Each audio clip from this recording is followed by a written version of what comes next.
as promised, these are the 5 do's for Red vs. Blue Season 13. Excuse me. Though I will say, grammatically, it sounds really weird. Alright, do number 1. Do tie up any and all loose ends that have relevance. These include things like, where the fuck is Doc? Now, I really don't care for Doc. He's one of those characters I was like, whatever.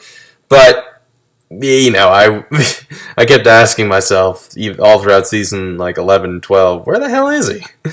Odds are he'll probably return, but yeah, tie up any and all loose ends. Now, I don't mean loose ends from 8 seasons ago, stuff like that. Stuff that's relevant to, this Chorus Civil War trilogy, stuff like that. And maybe even some Project Freelancer stuff. I really don't care. Just make sure you dot your I's and cross your T's. Do develop the relation between Tucker and Church, especially if they're planning to kill off Church. This is very important. For me, my absolute favorite moment from season 12, and I think one of my favorite moments of the entire Red vs. Blue, is when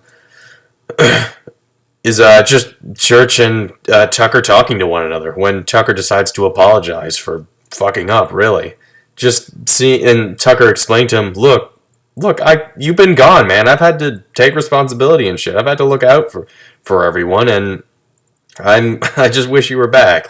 You can really see them between the two. Tucker he misses Church. He just wants him there. He wants a friend.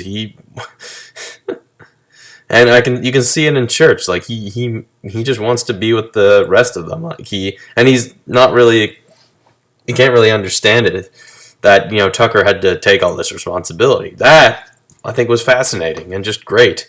And, my other favorite moment was when, in Fed vs. New, episode 18 of season 12, when Church was Tucker's AI and they worked together to bring down Felix and Locus. That was great. Those two working together. I want more of that. But more so, if Church is going to die, there better be some sort of not transfer of power, but because if Church does die, then Tucker's the leader of the blue team now. And he really will have to look over shit if Church does die, so yeah.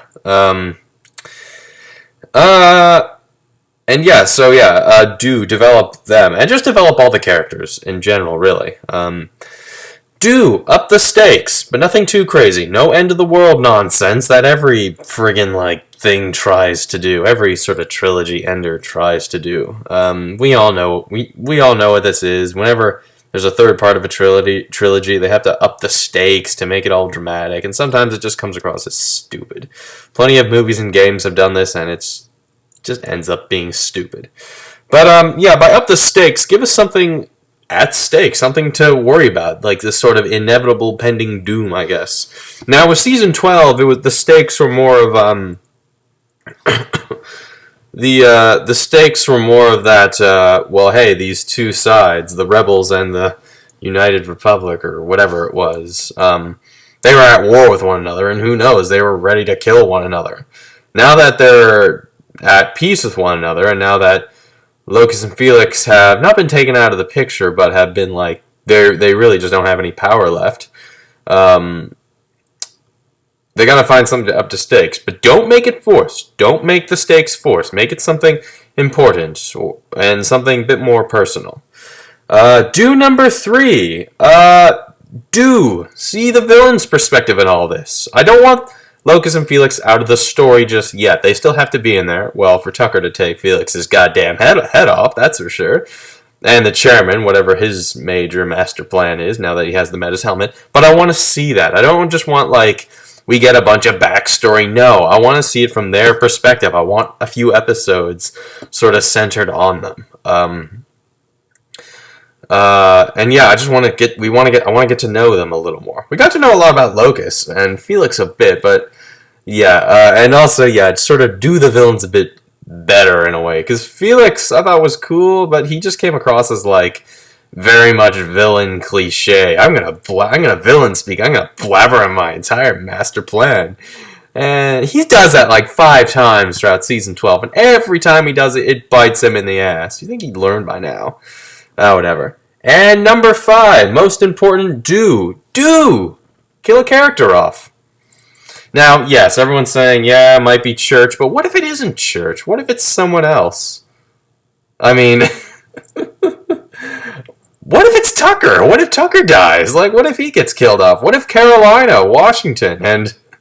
Jeez, the way I'm seeing this, the Blues are so much more important, that's for sure.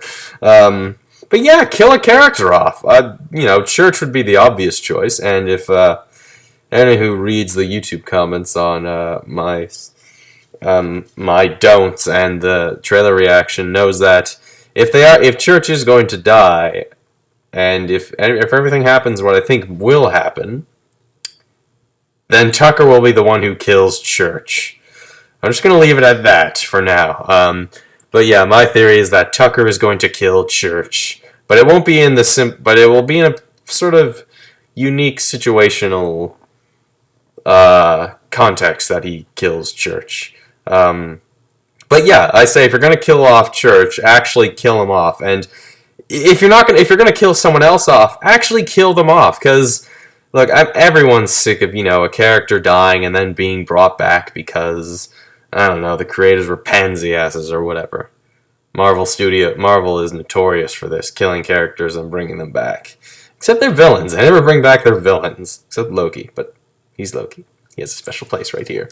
But yeah, if you're going to kill a character, actually kill them. I mean, look, they've killed Church, I think, twice at this point, and he's been brought back. They've killed Tex like 4 times, and she's been brought back every single time. They've killed Donut. They've killed Lopez, and they've been brought back. Lopez got his head shot off, and he was still functioning. But yeah, if you're going to kill off a character, just kill the character, and make it don't make it too emotional and manipulative and tokeny and whatnot. No, kill the character, kill him or her with pride, and yeah, and I'll give you a pass or fail on how well you do that. But yeah, those are my 5 do's. 5 do's for Red vs. Blue Season 13. Tell me what you think, and what are things you wish they'd do for this. This was actually a lot harder to write than the don'ts, because there's plenty of things they shouldn't do, but saying what they should do is a bit harder. The obvious ones of make it good, but it just feels a little too subjective for me. It's kind of like, I want to see this, versus, I guess, what everyone wants to see. But yeah, what do you guys think? And tell me, did you like this, the 5 do's and don'ts? Because I certainly enjoyed making them. Would you like to see me do this more with other stuff, like maybe movies and whatnot, or video games, and then comparing how it comes out when it comes out, I guess? Look, just tell me what you guys think, because I wouldn't mind doing this. I do like doing the 5 do's and don'ts. Just tell me what you guys think. But until then, see you guys later. Bye.